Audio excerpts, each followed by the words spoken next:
నమస్తే, welcome to career guide. ప్రస్తుతం మనతో పాటు ఉన్నారు ఇమిగ్రేషన్ లాయర్ రాహుల్ రెడ్డి గారు. సార్ నమస్తే అండి. నమస్కారం. బాగున్నారా? బాగున్నాను సార్, ఎలా ఉన్నారు? అంతక్షేమనండి. సార్ ప్రస్తుతానికి యుఎస్ లో ఎక్కడ విన్నా ఈ పాలంటైర్ అనే వర్డ్ ఎక్కువగా వింటున్నారు. భయభ్రాంతులకి ఆందోళనకి గురవ్వాల్సిన పరిస్థితి ప్రస్తుతం మాట. నిజమేనా? అసలు మన యుఎస్ ఇమిగ్రేషన్ కి ఇది ఎట్లా కనెక్ట్ అయిందంటారు? ఫస్ట్ మీకు చిన్న ఎగ్జాంపుల్ చెప్తా. మీకు డిజ్నీ వరల్డ్ అంటే విన్నారు కదా మీరు? డిజ్నీ వరల్డ్ చిన్నపిల్లలు మిక్కీ మౌస్, మినీ మౌస్, అది ఎప్పటి నుంచి ఉంది? 80 ఏళ్ళ నుంచో 70-80 ఏళ్ళ నుంచి పెద్ద కంపెనీ. అన్ని థీమ్ పార్క్స్ ఉన్నాయి. ఆ బొమ్మలు మన పిల్లలు కొంటారు. దాని యొక్క మార్కెట్ క్యాపిటల్ $240 బిలియన్ డిస్నీది. పాలంటీర్ అన్నది కొత్తగా ఒక 15 ఏళ్ళ నుంచో పెట్టిన సాఫ్ట్వేర్ కంపెనీ. ఇదేంటంటే స్పై కంపెనీ, మనందరం స్పై కంపెనీ, ప్రాక్టికల్గా స్పై చేస్తుంది. ఇది ex-CIA ఏజెంట్స్ ఉంటారు కదా, వాళ్ళు ఫామ్ చేసిన కంపెనీ. అయితే గవర్నమెంట్ కొన్ని రూల్స్ ఉంటాయి అన్నట్టు. వాళ్ళను ఫాలో కావాలంటే, వాళ్ళ మీద స్పై చేయాలంటే వాళ్ళు ఏం చేయాలంటే, వాళ్ళు గవర్నమెంట్ నుంచి కోర్టు నుంచి ఆర్డర్ తీసుకొని రావాలి. కోర్టు ఇయ్యదు ఆర్డర్, ఎందుకంటే దానికి మొత్తం అఫిడవిట్ సబ్మిట్ చేసి వీని ఫోన్ మానిటర్ చేయాలి, ఈమెను మానిటర్ చేయాలంటే ఇవ్వదు అన్నట్టు పర్మిషన్. ఈ పాలంటీర్ అన్నది ప్రాక్టికల్గా ఏం చేస్తుందంటే సీక్రెట్గా అందరినీ మానిటర్ చేస్తుంది అన్నట్టు. అయితే ఇప్పుడు గవర్నమెంట్ ఏం చేస్తుందంటే, immigration part of the government immigration ఈ ఒక సాఫ్ట్వేర్ను వాడడం మొదలుపెట్టింది. ఓకే, ఎందుకంటే ఈ మధ్యలో మేము ఫ్రీడమ్ ఆఫ్ ఇన్ఫర్మేషన్ ఫైల్ చేసినప్పుడు ఏమొచ్చిందంటే, ఇన్ఫర్మేషన్ ఈ కంపెనీకి వీళ్ళు డబ్బులు ఇచ్చడం మొదలుపెట్టింది అన్నట్టు. వచ్చి అయితే వాళ్ళు ఏదైతే ఇన్ఫర్మేషన్ వీళ్ళు జనరల్గా వాళ్ళకు ఇప్పుడు స్వర్ణ గారు ఈరోజు అక్కడ పోయిన జనరల్గా వాళ్ళు చెప్పకపోయినా కూడా వాళ్ళు ఏం చెప్తారంటే, స్వర్ణ గారు ఏం చేసిండ్రు, అప్పుడు విజయవాడ పోయినరు, అక్కడ ఎవరితోటో కలిసిండ్రు, అతను మర్డర్ కేసులో ఇరుక్కొని ఉన్నాడు. ఓకే, ఎందుకంటే మీ ఫోను ఆయన ఫోను దగ్గరకు వచ్చింది కాబట్టి ఆ దగ్గర పోయి అక్కడ వాళ్ళిద్దరూ కలిసి కాఫీ ఏనో దీకుని తాగా ఇంటర్వ్యూ చేసిందో ఏమో చేసింది అక్కడ. ఆ తర్వాత మీరు వేరే వాళ్ళ దగ్గర ఉన్నారు కాబట్టి స్వర్ణ గారికి క్రైమ్ చేసే పొటెన్షియల్ ఎక్కువ ఉందని చెప్పి టక్ వాళ్ళకి డీటెయిల్ ఇస్తారు అన్నట్టు గవర్నమెంట్ వాళ్ళకు. అంత డీటెయిల్ ఇచ్చే ప్రొవిజన్ పాలంటీర్ దగ్గర ఉంది. ఇదంతా ఇల్లీగల్ కదా సార్? అక్కడ ఎట్లా లీగల్గా చేస్తారు? అవన్నీ ఎట్లా స్పై చేస్తారు? అది మనకు తెలియదండి. వాళ్ళు ఏ ఇన్ఫర్మేషన్ వాడతారు, ఏం వాడతారని మనకు తెలియదు అది. కానీ ఇటువంటి అన్నీ ఉన్నాయని ఎప్పుడో మనకు తెలుసు అన్నట్టు. మనకు స్నోడన్ అని ఒక అతను యుఎస్ నుంచి డిఫెక్ట్ అయ్యి రష్యాకి వెళ్ళిపోయాడు. అతను స్పై ఏజెన్సీలో పని చేసుకుంటా అతను ఏం చెప్పిండంటే, ఈ ఫోన్ ఏదైతే ఉందో మీ దగ్గర, ఇది మీరు ఆఫ్ చేసినప్పుడు, అంటే ఇప్పుడు ఫోన్లో మాట్లాడినప్పుడు రికార్డ్ అవుతుందని మనకు చాలా మందికి తెలుసు, అందరికీ తెలుసు. ఫోన్ చేసి ఆఫ్ చేసినా కూడా అతను ఏమంటాడంటే, ఈ ఫోన్ మీది రికార్డ్ చేస్తుంది, ఈ ఫోన్ మీరు ఎక్కడ ఉన్నది ఇన్ఫర్మేషన్ వాళ్ళకి పంపిస్తుంది ఇన్ఫర్మేషన్. అంటే మీరు అనుకోవచ్చు ఎట్లా అని అడగవచ్చు. ఇప్పుడు సాధారణంగా అంటే మనకు ఉన్నంత వరకు, నాలెడ్జ్ ఉన్నంత వరకు, ఫర్ ఎగ్జాంపుల్ ఏదైనా ఒక ఇష్యూ జరిగినప్పుడు ఈ టైంకి మనం ఎక్కడ ఉన్నాం అనేది మన లొకేషన్ అయితే ట్రాక్ అవుతుంది. అదైతే ఐడియా ఉంది. మనం ఏదైనా మెసేజ్ పెడితేనో లేదు అని అంటే, మనం ఎవరితోనన్నా మాట్లాడితేనో అవి మేబీ రికార్డ్ అయ్యే ఛాన్సెస్ ఉన్నాయని మనం అనుకుంటున్నాం. అవును, మీరు కంప్లీట్ ఇప్పుడు ఆపోజిట్ లో చెప్తున్నారంటే కాయిన్ కి సెకండ్ సైడ్ చెప్తున్నారు. ఆ కనెక్షన్ ఎలా ఉన్నదన్న డౌట్ ఉందిగా. ఇప్పుడు చూడండి ఒకసారి, హే సిరి అనగానే టక్కున రెస్పాండ్ అవుతుంది మన ఫోన్, హే గూగు అనగానే టక్కున రెస్పాండ్ అవుతుంది మన ఫోన్. ఇది depends on and different things. అట్లా మనకు ఒక రెండు ఇవన్నీ. అంటే హే సిరి అంటే అది మొత్తం నిద్రపోతుందా? నిద్రపోతే హే సిరి అనగానే ఎట్లా లేస్తుంది? అంటే మన ప్రతి మాట వింటుంది. ఎప్పుడైతే మన హే సిరి అన్నప్పుడు టక్కున లేస్తుంది, అది హే గూగు అన్నప్పుడు టక్కున లేస్తుంది. అర్థమైంది కదా? అంటే మన ప్రతి మాట వింటుంది. ఎప్పుడైతే దాని పేరు చెప్పినప్పుడు టక్కున లేస్తుంది అన్నట్టు. అట్లా మా కుక్క కూడా అంతా ఇంటంటుంది. ఫెర్రో అనగానే టక్కున లేస్తుంది, అది మిగతా ఇంటంటుంది. అలాగే ఈ సాఫ్ట్వేర్లు కూడా ఇవన్నీ కూడా ట్రాక్ చేస్తాను. ఇవన్నీ నేను ఒక చిన్న పిచ్చుకనండి. అంటే ఈ సాఫ్ట్వేర్ దాంట్లో నాకంత, నేను లాయర్ని కదా, సాఫ్ట్వేర్ ప్రొఫెషనల్ కాదు. సో వీటికి మేము తెలిసిన ఇన్ఫర్మేషన్ మటుకు ఏంటంటే, వాళ్ళు చెప్పిన మాకు ఇటువంటివన్నీ మన పూర్వగానే రాసేది ఇవన్నీ సాఫ్ట్వేర్, వీటికి మనోళ్ళే రాసేది వీటన్నిటికీ సాఫ్ట్వేర్. సో ఇవన్నీ ట్రాక్ చేస్తుంది. అయితే ఈ మధ్యలో కొన్ని మాకు ఏం తెలిసినంటే, ఈ గవర్నమెంట్ అన్నది ఆర్టిఫిషియల్ ఇంటెలిజెన్స్ ఈ పర్టికులర్ గవర్నమెంట్ వచ్చిన తర్వాత 2025 వచ్చిన తర్వాత బాగా వాడుతున్నారు. కొన్ని మీరు అంతకుముందు మనకు స్టూడెంట్స్ను సివిస్ నుంచి సస్పెండ్ చేసినారని మనం చెప్పినాం కదా, 5,000 నుంచి 10,000 దాకా ఒకటేసారి తీసేసి ఇల్లీగల్ చేసిన తర్వాత కోర్టు పోయి గెలిచిన అది వేరే విషయం. అయితే ఇదివరకు ఏంటంటే ఆర్టిఫిషియల్ ఇంటెలిజెన్స్కు హ్యూమన్కు లింక్ పెట్టేది అన్నట్టు. దానికి స్టడీ చేసి ఓకే స్వర్ణ గారికి నిజంగా పొటెన్షియల్ ఉందా లేదా అవన్నీ కనుక్కొని ఒక అఫీషియల్ సైన్ ఆఫ్ చేసిన తర్వాత వాళ్ళు ఏదైనా యాక్షన్ తీసుకునేది. కానీ కొత్త గవర్నమెంట్ వచ్చిన తర్వాత ఏం చేసిందంటే ఒక 10,000 మెంబర్స్ని స్టూడెంట్స్ను ఒకటేసారి వాళ్ళ సిస్టమ్ నుంచి సస్పెండ్ చేసింది. ఎందుకంటే అప్పటిదాకా కూడా వాళ్ళకి ఇన్ఫర్మేషన్ ఏముందంటే ఏ పోలీసు ఇప్పుడు మీరు అప్పుడప్పుడు ఏమైందంటే రోడ్డు లైట్ మీకు మనుషులు లైట్ ఉన్నప్పుడే రోడ్డు క్రాస్ కావాలి కొన్ని ఏరియాస్ వల్ల. మీరు క్రాస్ అయిన అనుకోండి ఆ గ్రీన్ లైట్ లేనప్పుడు క్రాస్ అయినప్పుడు దాన్ని జే వాకింగ్ అంటున్నట్టు. అటువంటి వాటికి మీరు చేస్తే పోలీసు వాడు అక్కడ టికెట్ ఇస్తాడు. మీరు ఆ టికెట్ కనుక పే లేదనుకోండి మీ మీద అరెస్ట్ వారెంట్ ఇష్యూ అవుతుంది. అటువంటి వాళ్ళందరినీ కూడా ఇల్లీగల్ చేసేసిన ఒకటే రోజులో. అటువంటి సాఫ్ట్వేర్స్ మాకు వాడతారని అప్పటిదాకా తెలుసు తెలియనట్టుగా ఉండేది. కానీ మొత్తం దాన్ని ఇంప్లిమెంటేషన్ కూడా అంటే మీ మీద డిపోటేషన్ ఆర్డర్ ఇష్యూ చేయడానికి కూడా వాళ్ళు ఆ సాఫ్ట్వేర్ వాడే డైరెక్ట్ ఏ మనిషి ఇంటర్ఫిరెన్స్ లేకుండా పంపిస్తానని మాకు అంత ముందాక తెలియలేదు. ఆ తర్వాత తెలిసింది అన్నట్టు వామ్మో ఇటువంటి పని చేస్తాను. కానీ ఇప్పుడు మేము తెలిసింది ఏంటంటే ఇప్పుడు మేము ఎప్పుడైతే పోర్ట్ ఆఫ్ ఎంట్రీలో జాబ్ లేకుండా పోయే వాళ్ళు ఉన్నారో, పోర్ట్ ఆఫ్ ఎంట్రీలో స్టూడెంట్ వీసా వాళ్ళు వర్క్ చేయడానికి ఇంటర్నేషనల్ పోయి ఉన్న వాళ్ళు ఇవి చాలా ఎక్కువ అయిపోయినాయి ఇప్పుడు. సో దాన్ని మేము కొద్దిగా డీప్గా ఇన్వెస్టిగేషన్ చేస్తే ఏంటంటే గవర్నమెంట్ అన్నది ఏవైతే ఇమిగ్రేషన్ డిపార్ట్మెంట్స్ ఉన్నాయో అవి పాలంటీర్ సాఫ్ట్వేర్కు డబ్బులు ఇస్తా పోతున్నాయి. కావాలని ఇన్ఫర్మేషన్ వాళ్ళకి సప్లై చేస్తేనే ఇస్తారు కదా, ఎందుకు ఇస్తారు డబ్బులు గవర్నమెంట్? సాధారణంగా మన దగ్గర మన ఇండియన్ గవర్నమెంట్ ఇటువంటి అంటే ప్రైవేట్ చాట్స్ కావచ్చు, మెసేజెస్ కావచ్చు, మన వ్యక్తిగత సమాచారానికి భద్రత ఇవ్వాలి అని చెబుతూనే ఉంటారు. బట్ కొంతమంది మీద అంటే క్రిమినల్ మెంటాలిటీను లేకపోతే కొంతమంది మీద అబ్జర్వేషన్ ఉంటుంది, వాళ్ళు మాత్రమే ట్రాక్ లో ఉంటారు. దానికి కూడా కోర్ట్ ఆర్డర్ కావాలి వీళ్ళకు. ఇది మన దగ్గర మరి అక్కడ కూడా దానికి కూడా కోర్ట్ ఆర్డర్ కావాలి. కానీ ఇవన్నీ లేకుండా వాళ్ళు మానిటర్ చేస్తున్నారు, గవర్నమెంట్ కొంటున్నారు. ఇంకోటి ఏంటంటే ఇవన్నీ ఎట్లా అంటే కొన్ని కాన్స్టిట్యూషనల్ రైట్స్ ఓన్లీ సిటిజన్స్కే అప్లికబుల్ ఉంటాయి, నాన్ సిటిజన్స్కు లేవు. ఇవన్నీ కోర్టులో ఛాలెంజ్ చేసినా ఎట్లయితేనే చూడాలి. కానీ ప్రస్తుతం అయితే ఈ పాలంటీర్ సాఫ్ట్వేర్ అనేది ఈ మధ్యలో మేము డిస్కవర్ చేసింది ఏంటంటే ఈ ఫ్రీడమ్ ఆఫ్ ఇన్ఫర్మేషన్ తోటి ఇవి చాలా ఎక్స్టెన్సివ్గా గవర్నమెంట్లో ఇమిగ్రేషన్ డిపార్ట్మెంట్స్ చాలా ఎక్స్టెన్సివ్గా వాడుతున్నాయండి. ఇప్పుడు మన ఇండియన్ స్టూడెంట్స్ కావచ్చు, కొంతమంది ప్రొఫెషనల్స్ కావచ్చు, లేకపోతే టెక్నాలజీ పరంగా ఉన్న వాళ్ళు కావచ్చు, ఈ కేటగిరీ కూడా ఈ పాలంటీర్లోకి మానిటర్ అవుతారా? అవునండి ఒక్కటేనండి. వీళ్ళందరూ మీరేమనుకుంటున్నారు అక్కడ యుఎస్లో ఉండి స్టూడెంట్ వీసా మీద ఉండి H1 మీద వీసా ఉండి గ్రీన్ కార్డ్ అప్లై చేసే వాళ్ళు కానీ వాళ్ళందరికి కూడా పాలంటీర్ సాఫ్ట్వేర్ అప్లై అవుతుందా అని అడుగుతున్నాను. ఖచ్చితంగా అవుతుంది. ఒకటి స్వర్ణ గారి మీద అవుతుందా ఇక్కడ హైదరాబాద్ మీద అంటే ఖచ్చితంగా అవుతుంది అని చెప్తున్నా.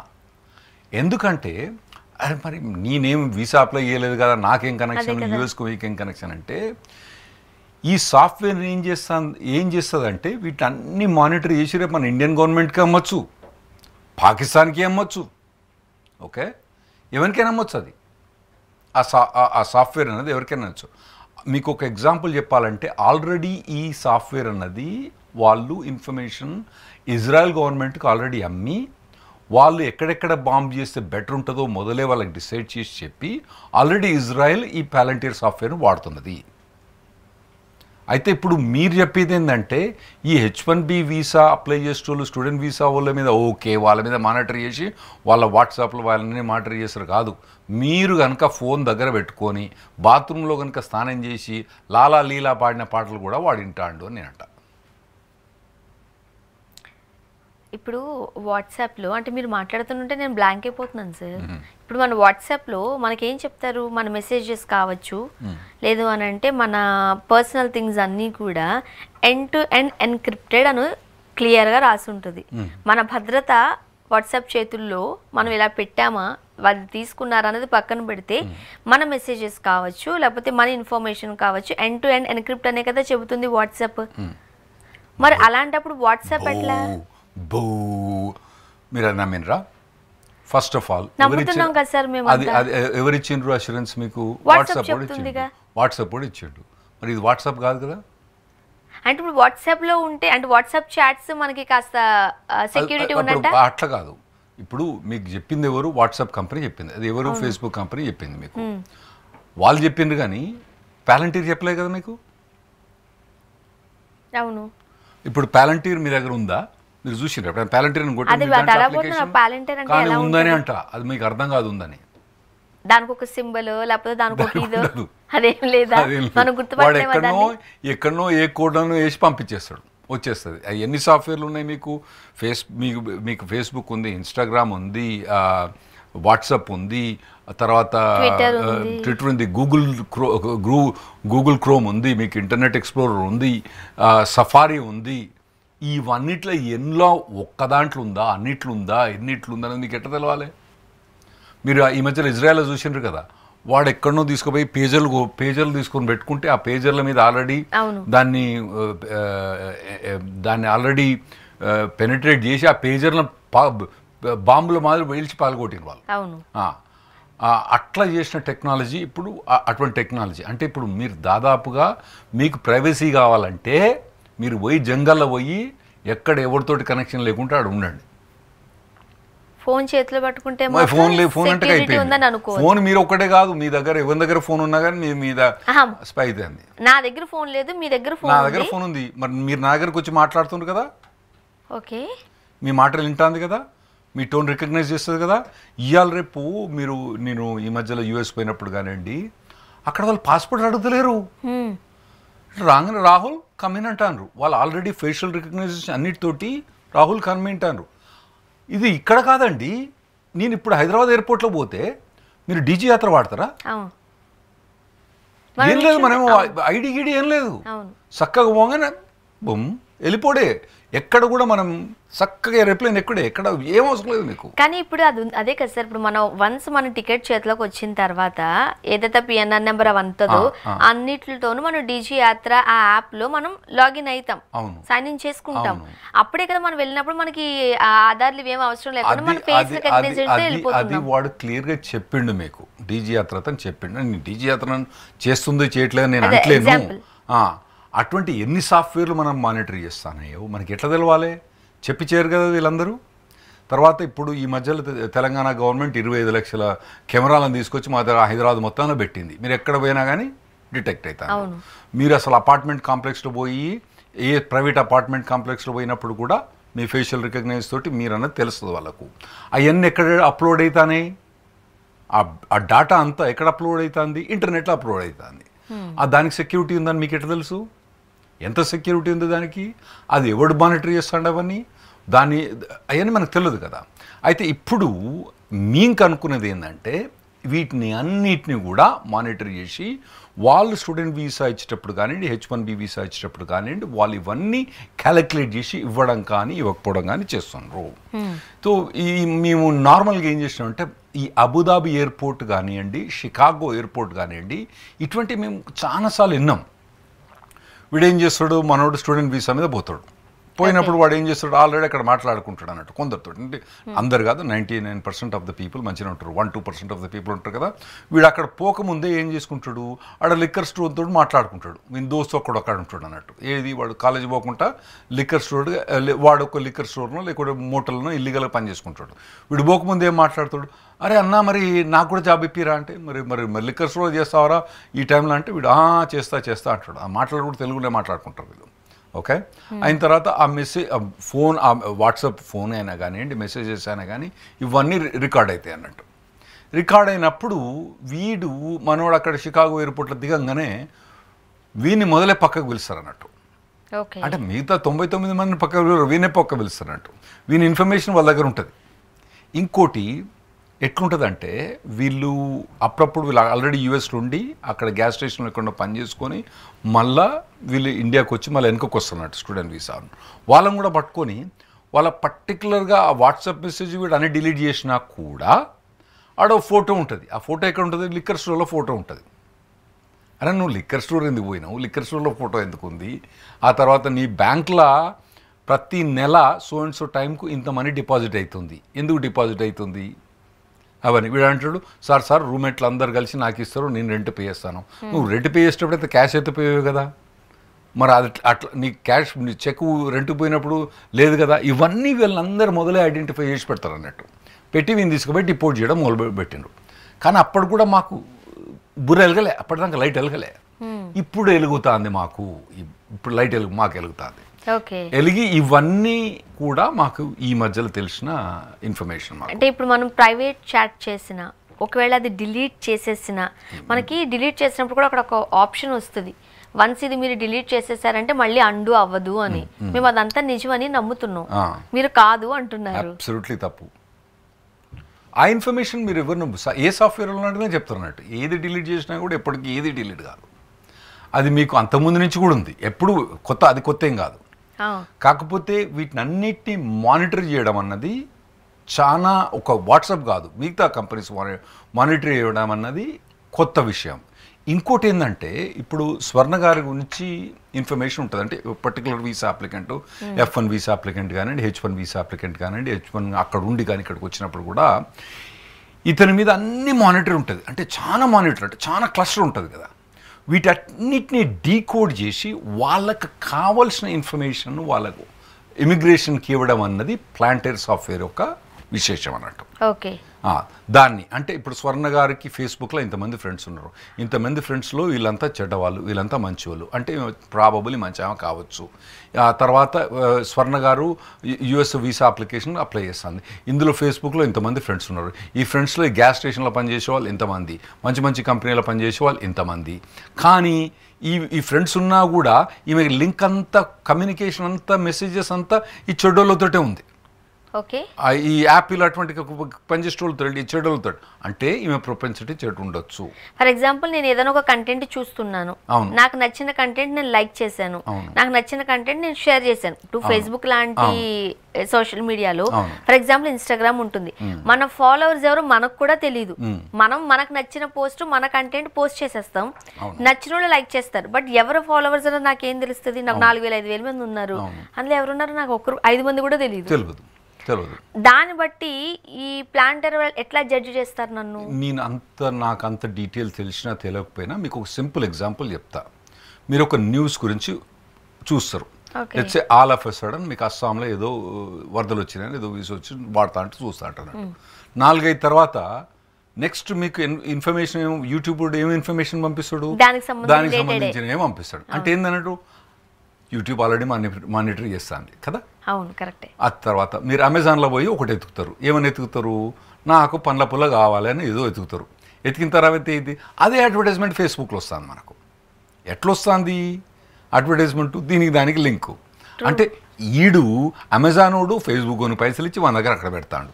ఫస్ట్ అమెజానోడు మానిటర్ చేస్తాడు. మనం ఇంతకుముందే కవర్ చేసినాం కదా, ఒక టీనేజ్ అమ్మాయి ప్రెగ్నెంట్ అనేది తల్లిదండ్రుల కన్నా మొదలు అమెజాన్ డిటెక్ట్ చేస్తుంది. అది అందరికి తెలుసు, మనకు 15 ఏళ్ళ కింద స్టోరీ. ఎందుకంటే ఆ అమ్మాయి పోయి కొన్ని ఎతుకుతా ఉంటుంది అన్నట్టు, డ్రెస్సులు కానివ్వండి, ప్రెగ్నెన్సీ టెస్ట్ కానీ ఎతుకుతా అంటే అమ్మో ఈమె ప్రెగ్నెన్సీ ఉందని చెప్పి ఆమె ప్రెగ్నెన్సీకి కావాల్సిన మొత్తం అన్ని అడ్వర్టైజ్మెంట్లన్నీ అమెజాన్ 15-20 ఏళ్ళ కిందనే పంపించడం మొదలుపెట్టింది. ఓకే, అది అప్పటికి విషయం. ఇప్పుడు 15-20 ఏళ్ళ తర్వాత టెక్నాలజీ ఎంత మారిపోయింది. ఎన్ని ఇదివరకు మనకు సెల్ ఫోన్లో ఎన్ని మెగాబైట్స్ గిగాబైట్స్ ఉంటే ఇప్పుడు ఎన్ని గిగాబైట్స్ అయిపోయినాయి. ఇన్ఫర్మేషన్ అప్లికేషన్స్ ఎన్ని అయిపోయినాయి, వాడు డిఫాల్ట్ అప్లికేషన్స్ ఎన్ని ఇస్తాడు. మనం అప్లికేషన్ డౌన్లోడ్ చేసిన ఒకటి ఉంటే వాటి కింద ఎన్నెన్ని వస్తాయి, మనకు ఎన్నెన్ని మానిటర్ చేస్తాననేది చాలా కష్టం ఇప్పుడు మనకి చెప్పేది. సో ఇవన్నీ కూడా మన వాళ్ళు మానిటర్ చేస్తారు. ఇవన్నీ కూడా వీసా ఇవ్వడానికి కానీ, వీసా ఇవ్వకపోవడానికి కానీ, వీసా ఎక్స్టెన్షన్ కానీ వాళ్ళ మీద ఇన్ఫ్లుయెన్స్ చేస్తుంది, గవర్నమెంట్ ఆఫీసుల మీద ఇన్ఫ్లుయెన్స్ చేస్తుంది. అంటే నేను ఇంకొకటి కూడా విన్నాను సార్, ఇప్పుడు నేనున్నాను, నా మీద మానిటరింగ్ చేస్తున్నారు, నేను ఎక్కడికి వెళ్తున్నాను, ఎక్కడ కూర్చుంటున్నాను, ఎవరితో మాట్లాడుతున్నాను, ఏ పోస్ట్ లైక్ చేస్తున్నాను, ఏ పోస్ట్ షేర్ చేస్తున్నాను, ఇదంతా వెళ్ళిపోతుంది. ఇదంతా ఒకటి.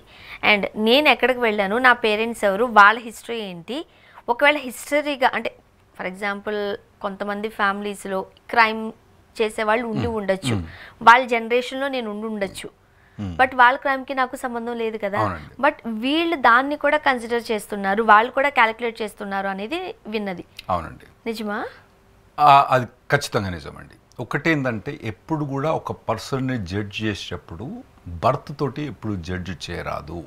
యుఎస్ కాన్స్టిట్యూషన్ ప్రకారం అది అలౌడ్ కాదు.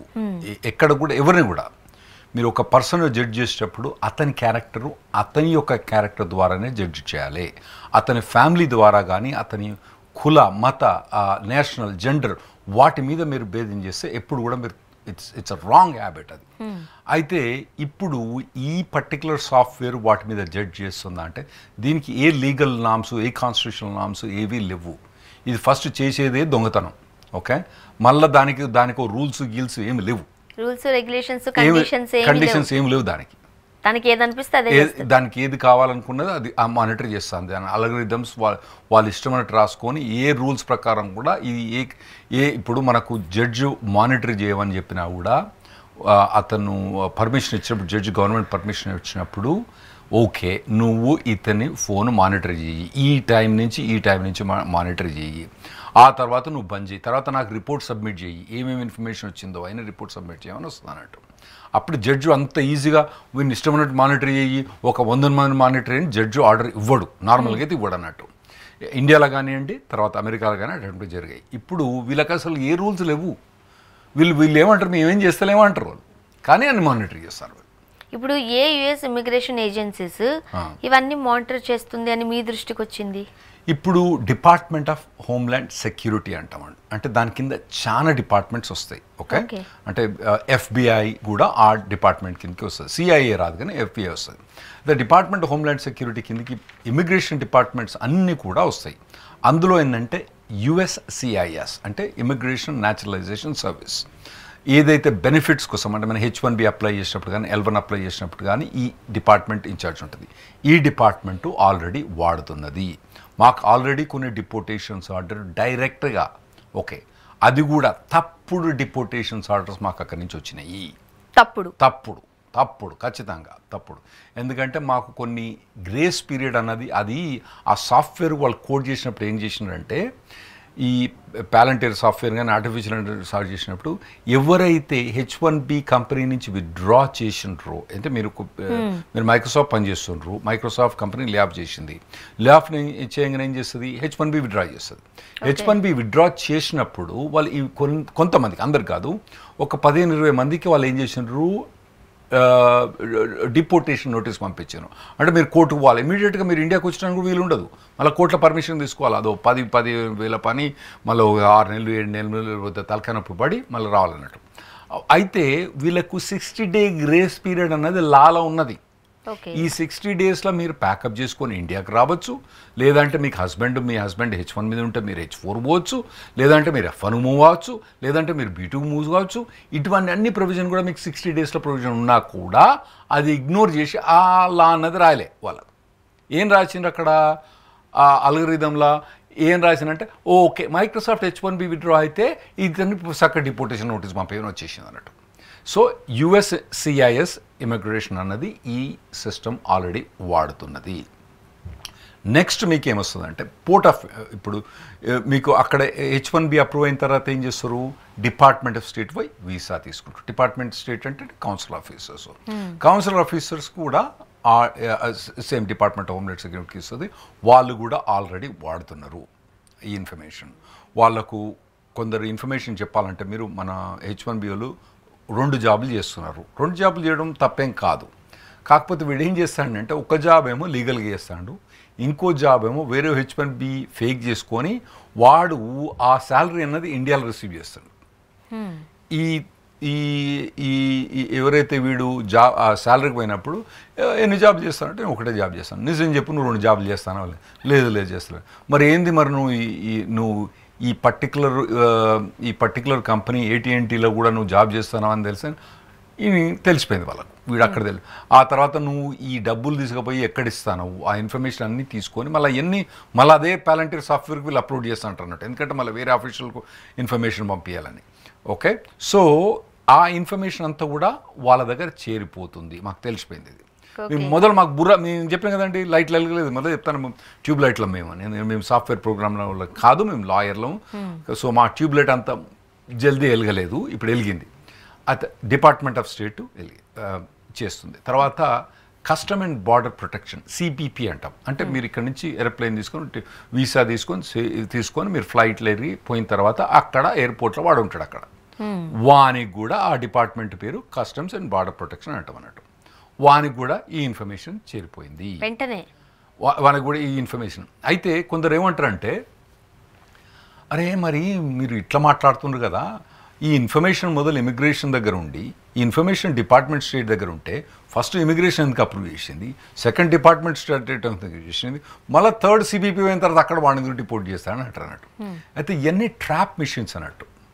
మా దగ్గర యూఎస్లో ఏం చేస్తారంటే, ఎవడైనా చిన్న దొంగతనం చేసినట్టు చూస్తారు అన్నట్టు. చూసి వీడు ఇట్లా పైకి లేవగానే టప్పన కొడతారు అన్నట్టు, మంచి మేజర్ రాగానే టప్పన కొడతారు అన్నట్టు.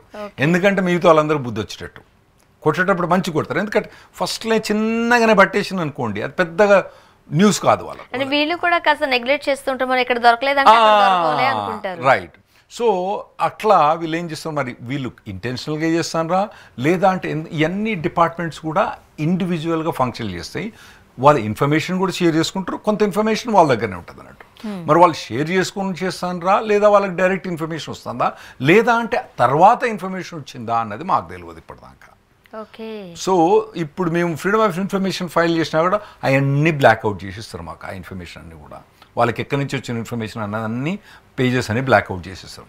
సో ఫస్ట్ ఏం చెప్పిన USCIS, next department of state, ఇది వీసా ఆఫీసర్స్, తర్వాత కస్టమ్స్ అండ్ బార్డర్ ప్రొటెక్షన్, వాళ్ళు కూడా ఈ పాలంటీర్ సాఫ్ట్వేర్ అనేది వాడుతుండ్రు. నెక్స్ట్ తర్వాత ఇమిగ్రేషన్ అండ్ కస్టమ్ ఎన్ఫోర్స్మెంట్. అంటే ఇప్పుడు మనం స్టూడెంట్ వీసా మీద పోతారు. స్టూడెంట్ వీసా మీద పోయిన తర్వాత వీళ్ళు కాలేజీ ఎగ్గొట్టిపోయిన అనుకోండి, కాలేజీ కనుక కరెక్ట్ అటెండ్ కాలేదనుకోండి, ఐస్ డిపార్ట్మెంట్ తెలిసిపోతుంది అన్నట్టు. సో మీకు ఇంకోటి చెప్పాలి, కొన్ని దాన్ని కూడా మన ఫ్రాడ్స్టర్స్ ఏం చేసినట్టు, ఇండియాలో నుంచి అక్కడ ఒక కంపెనీ పెట్టి ఓపీటీ వాళ్ళకి వాళ్ళు ఏంటంటే నీకు ఎంప్లాయ్మెంట్ ఇస్తానగానే వాళ్ళ దగ్గర 500, 3000, $4000 తీసుకొని ఓ లెటర్ ఇచ్చేస్తే ఆ లెటర్ పట్టుకొని వాడు అక్కడ ఓపీటీలు ఉన్నట్టుగా చెప్పాడు అన్నట్టు. ఇవన్నీ కూడా డిటెక్ట్ చేసుకొని చాలా మందిని వీళ్ళందరినీ కూడా వాళ్ళ సివిల్ సిస్టమ్ కానీ వాళ్ళ F1 వీసా కానీ టర్మినేట్ చేసిన ఇన్స్టెన్సెస్ అంత ఉంది. ఇది ఇమిగ్రేషన్ కస్టమ్స్ ఎన్ఫోర్స్మెంట్. సో వాళ్ళకు కూడా ఇవన్నీ ఇన్ఫర్మేషన్ ఉంది, వాళ్ళు ఇవన్నీ కూడా వాడుతున్నారండి. ఇప్పుడు ఇంత చేస్తుంది కదా ఈ పాలంటర్ అనేది, దాని అల్గారిథం ఎలా పనిచేస్తుంది, అసలు ఎట్లా ఉంది అనేది అయితే మీకు ఏమన్నా తెలిసిందండి? ఆ ఇన్ఫర్మేషన్ ఏమైనా వచ్చిందా? వచ్చింది, కాకపోతే అంటే ఆ అల్గారిథం నేర్చుకోలే కానీ లాయర్ అయినా అంత మంచి మ్యాథ్స్ స్టూడెంట్స్ అయితే ఇంజనీర్ అయి ఉండేవాని కదా. సో ఆ అల్గారిథమ్స్ ఫస్ట్ a+b² అనగానే a² + b² + 2ab అదే అర్థం కాకనే సచ్చినాం. ఈ అల్గారిథమ్స్ మాకు అర్థం అవుతాయి, రావు, మా లాయర్లు అసలే రావు, రాకనే ఇంట్లోకి వచ్చినాం, ఈ ఫీల్డ్కి వచ్చినాం. అయితే వీటికి కూడా ప్రొఫెషనల్స్ ఏం చెప్తారంటే, వాళ్ళు మీరు ఇప్పుడు మీ క్రైమ్ ప్రొపెన్సిటీ వాళ్ళు ప్రొజెక్ట్ చేసే ఛాన్స్ ఉంది. క్రైమ్ ఒక్కటే కాదు, మీరు వీసా వయలేట్ చేసే ప్రొపెన్సిటీ ఎంత ఉన్నది, మీరు ఫర్ ఎగ్జాంపుల్ సిబిఐటీలో చదివితే ఎట్లుంటుంది, వేరే దగ్గర చదివితే ఎట్లుంటుంది, మీరు గవర్నమెంట్ కాలేజీలో చదివితే ఎట్లుంటుంది, ఐఐటీలో చదివితే ఎట్లుంటుంది, మీరు మీరు మీరు అమీర్పేట్ ట్రైనింగ్ పోతే ఎట్లుంటుంది, లేదా అంటే మీరు నార్మల్గా మీరు ఎక్కడనో ఇంటర్న్షిప్ తీసుకొని ఎక్కడనో ఈ కాగ్నిజెంట్లో కానీ టాటా కన్సల్టెన్సీ కానీ ఇంటర్న్షిప్ తీసుకొని అక్కడ చేసే మీ ప్రొపెన్సిటీ ఎట్లుంటుంది. సో ఇవన్నీ కూడా వాళ్ళు చదువుతారు. మీరు అంటే మరి నేను అమీర్పేట్ పోతే చదివితే వాళ్ళకి ఎట్లా తెలుసు అంటే, మీ సెల్ ఫోన్ ఉంటుంది, సెల్ ఫోన్ ఆడబోతుంది. ఒకవేళ లేదండి నా దగ్గర సెల్ ఫోన్ నేను పెట్టుకోను, నీ దగ్గర పెట్టుకోవు, మీ టీచర్ పెట్టుకుంటాడు, పక్కన పెట్టుకుంటాడు, మేము అట్లాంటి తెలుస్తుంది. సో ఇటువంటి అన్ని అసలు సెల్ ఫోన్ లేనోడు, స్మార్ట్ ఫోన్ లేనోడు ఎవడు కూడా యూఎస్ పోతలేడు. నాకు తెలిసి అయితే ఎవరు లేరు. నేను ఒక్కళ్ళు మాత్రం విన్నానండి, మా ఫ్రెండ్ వాళ్ళ అన్న డల్లస్లో ఉంటాడు, ఆయన డెంటిస్ట్ అట, ఆయనకు సెల్ ఫోన్ లేదు, పేజర్ ఉందని విన్నా. మరి పేజర్లో లేదని కూడా విన్నా, నేను ఎప్పుడు పర్సనల్గా కలవలే కానీ విన్నా నేను. అంతే తప్పితే ప్రతి ఒక్కరి దగ్గర కూడా స్మార్ట్ ఫోన్ ఉంది. సో ఇవన్నీ కూడా డిటెక్ట్ చేసి ఈ గవర్నమెంట్ ఏజెన్సీస్ వాడుతున్నాయి. ఆ అల్గరిథమ్స్ ఎట్లుంటాయి, ఎట్లా రాస్తారు అన్నది మాత్రం మరి అంటే నా మ్యాథమెటికల్ స్కిల్ మాత్రం వెరీ పూర్. మనం రాసినంతా కూడా మన పోరగాళ్ళే అన్నారు కాబట్టి ఎక్కడైనా ఆ ఊతం అందిందేమో మీకు అని అనుకున్నా. లేదండి, ఉండి ఆ ఫీల్డ్ ఉండేవాన్ని. ఇప్పుడు ఫర్ ఎగ్జాంపుల్ ఇప్పుడు మీ ఫీల్డ్ దగ్గరకు వద్దాం, ఏదో అల్గారిథం రాశారు, లీగల్ ఇష్యూస్, ఎలాంటి ఇష్యూస్ మనం ఫేస్ చేయాల్సిన అవసరం పడుతుంది ఇప్పటివరకు మీరు చూసిన ఎక్స్పీరియన్స్లో? ఇప్పుడు ఏంటంటే వీటన్నిటిని కూడా మీరు ఒకవేళ కనుక ఎటువంటి క్రైమ్ కానీ ఎటువంటి ఇల్లీగల్ యాక్టివిటీ కానీ పార్టిసిపేట్ చేయడానికి అమెరికా వచ్చే ఉద్దేశం అంటే మానుకోండి. ఫస్ట్. సెకండ్, మీరు ప్రతి ఒక్కటి కూడా క్లీన్గా పెట్టుకోవడం బెటరు. ఇప్పుడు మీరు ఇల్లీగల్గా ఇప్పుడు ఏదైనా గ్రూప్ డిస్కషన్లు ఉంటాయి, మీరు ఒక గ్రూప్లో ఉంటారు, ఆ గ్రూప్లో ఎటువంటి ఇల్లీగల్ డిస్కషన్స్ అయినా కూడా వాటి నుంచి బయటకు రావడం బెటర్. ఓకే, బయటకు రావడం బెటర్. మరి ఇక్కడ చిన్న డౌట్ వచ్చింది సార్. ఫర్ ఎగ్జాంపుల్ ఇప్పటి వరకు నాకు యుఎస్ ఆలోచన అదంతా ఏమీ లేదు, నాకు నచ్చిన పని నేను చేసేసుకున్నాను. ఇప్పుడు చూడండి, చాలా మందికి ఉద్యమ భావాలు ఉంటాయి. సో దాంట్లో మనం కాస్త ఓవర్ రియాక్ట్ అవుతూ ఉంటాం అనుకున్న దానికంట. గవర్నమెంట్ ఒక లిమిట్ పెట్టింది, దాన్ని క్రాస్ చేసే అగ్రెసివ్ గా వెళుతూ ఉంటారు చాలా మంది. But all of A sudden నేను యుఎస్ వెళ్ళాలనుకుంటున్నాను, అక్కడ సెటిల్ అవ్వాలనుకుంటున్నాను, నేను మారిపోయాను. సో ఇప్పుడంతా నేను మంచిగా ఉన్నాను. ఇది ఎన్ని మంత్సా ఇయర్సా కన్సిడర్ చేస్తుంది? మొత్తం నా చిన్నప్పటి నుంచి చూస్తే ప్రాబ్లమే కదా. ఇప్పుడు ప్రస్తుతం లేచే ఆంధ్ర తెలంగాణ అటువంటి ఈవెంట్స్ కానివ్వండి, తర్వాత వేరే వైఎస్ఆర్, తర్వాత తెలుగుదేశము, వాటిని అంతా వాళ్ళు ఎక్కువ కేర్ చేయరండి. పొలిటికల్గా ఇబ్బంది అంత దానికే ఉండదు. వాళ్ళు ఏదో ఓవర్ ప్రొజెక్ట్ చేసినారు. కానీ మీరు ట్రంప్ నచ్చితే కానీ, బైడెన్ నచ్చితే కానీ, ట్రంప్ను అపోజ్ చేస్తే బైడెన్ నచ్చితే అంత పెద్ద వాళ్ళు కేర్ చేయరండి. అవి ఎఫెక్ట్ అయితే నేనైతే అసలు అనుకోనండి. కాకపోతే కొద్దిగా దాని గురించి ఎక్కువ ప్రొజెక్ట్ చేసిన, ట్రంప్ నచ్చకపోతే పంపిస్తాం, ట్రంప్ నచ్చకపోతే. అయితే కొన్ని టెర్రరిస్ట్ ఆర్గనైజేషన్స్ కనుక మీరు సపోర్ట్ చేస్తే అప్పుడు మీకు ఎఫెక్ట్ అయ్యే ఛాన్స్ ఉంటుంది. పర్టికులర్గా ఏంటంటే ఇప్పుడు గాజా స్ట్రిప్లో హమాస్ కానివ్వండి, అటువంటి ఆర్గనైజేషన్కి ఏమన్నా మీరు సపోర్ట్గా అటువంటి ఏమైనా ర్యాలీస్ తీసినా కానీ సపోర్ట్గా మీరు ఎక్కువ రాసినా అప్పుడు మీకు అయ్యే ఛాన్స్ ఉంటుంది. కాకపోతే మీరు తెలుగుదేశం మీదనో, వైఎస్ఆర్ మీదనో, ఇక్కడ కేటీఆర్ మీదనో, తర్వాత రేవంత్ రెడ్డి మీదనో, బీజేపీ మీదనో అటువంటి ఏమైనా రాస్తే మీకు ఎటువంటి ఇబ్బంది ఉండదండి. అంటే పర్సనల్, అంటే మన వ్యక్తిగతమైన అభిప్రాయాలు ఉండొచ్చు, కానీ దేశ భద్రతకి కావచ్చు, లేకపోతే ఇంటర్నేషనల్ సంబంధించిన వాటిలో మాత్రం తలదూర్చు. రైట్. అటువంటి అంటే అందులో కూడా మీరు ఓన్లీ టెర్రరిస్ట్ ఆర్గనైజేషన్స్ అటువంటి వాటికి సపోర్ట్ చేసినప్పుడు మీకు వీసా రిజెక్ట్ అయ్యే ఛాన్స్ ఎక్కువ ఉంటుంది. నార్మల్గా మన పిల్లలు ఎవరు కూడా అటువంటి వాటిలల్లా నేను పెద్దగా ఎప్పుడు చూడలేదు. ఒక్కసారి ఎవరో మిస్ పటేల్ అని ఒక ఆమె పోయి ఆడ చక్కగా పోయి వాళ్ళు మొత్తం మిమ్మల్ని చంపేస్తా, మీరు ఇంటికి రండి అని చెప్పేసి టీవీలో అందరు ఎదురుగా బెదిరించింది. సరే, ఆమెను తీసుకొని జైలు పెట్టింది, అది వేరే విషయం, ఎందుకంటే ఆమె సంతాన్ని బెదిరించింది కదా. సో అటువంటి ఏమైనా ఎక్స్ట్రీమ్ విషయాలు చేస్తే తప్పితే 99.9% మన వాళ్ళు అటువంటి వాటిల్లో లేరు, ఉండరని కూడా నేను ఆశిస్తున్నాను. ఇన్ కేస్ అన్ఫార్చునేట్లీ ఏమైనా లీగల్ ఇష్యూస్ వచ్చాయనుకోండి, ఏం చేయాలి వెంటనే వాళ్ళు? ఫస్ట్ డెఫినెట్లీ లాయర్ని కాంటాక్ట్ చేయాలి. లాయర్ని కాంటాక్ట్ చేసిన తర్వాత ఫస్ట్ ఏంటంటే మేము ఫ్రీడమ్ ఆఫ్ ఇన్ఫర్మేషన్ ఫైల్ చేస్తాం. అది వాళ్ళు ఇవ్వనప్పుడు ఏం చేస్తాం, అలా కోర్టుకు పోయి మాకు కూడా ఇవ్వరు అన్నట్టు. ఇవ్వనప్పుడు ఏం చేస్తున్నట్టు కోర్టుకు పోయి మీకు కనీసం జడ్జి కన్నా చూపెట్టమని చెప్తాం అన్నట్టు. ఎందుకంటే జడ్జికి చూపెట్టచ్చు కదా, మాకు చూపెట్టకపోయినా అటువంటి ఏమన్నా.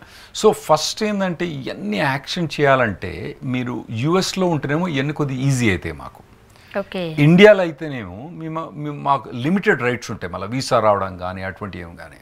సో నార్మల్గా ఇప్పుడు ఉన్న పొలిటికల్ అట్మాస్ఫియర్లో ట్రంప్ అడ్మినిస్ట్రేషన్ అనే అతను నాన్ ఇమిగ్రెంట్ వీసాస్ వాళ్ళను మళ్ళీ వెనుకకు తీసుకుంటే, మీరు వీసా స్టాంపింగ్ ఇక్కడ వస్తే మళ్ళీ అతనికి మాత్రం మిమ్మల్ని వెనుకకు తీసుకుపోవడానికి ఇంట్రెస్ట్ లేదు ట్రంప్ అడ్మినిస్ట్రేషన్కు.